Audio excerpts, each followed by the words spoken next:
We're just changing the oil on a 2017 BMW 430i and just making a quick video just showing something. I've seen this screwed up a lot, so I'm making this video. But when you're installing the filter on this car, what you want to do is push the filter into the cap first.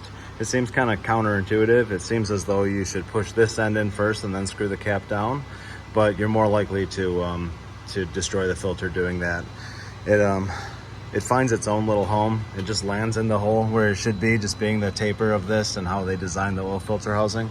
So you want to just push this until it's fully seated, push it down until it's fully seated in the cap, and it'll kind of click into place, and then just lube up all your O-rings and stick it in. It's more likely to not land on that hole on the cap if this thing is cocked in there and end up destroying the filter. So that's all. There's another filter that looks exactly like this, used for some other applications too. Make sure you have the right one. That one looks nearly identical, except for this small little tab right here at the back is wider. And other than that, it looks like the exact same filter, and it will not fit in here. I've also seen that stuffed into these before and cause oil pressure problems because it's all twisted in there. And yeah, so it's just something to mention. Thanks for watching.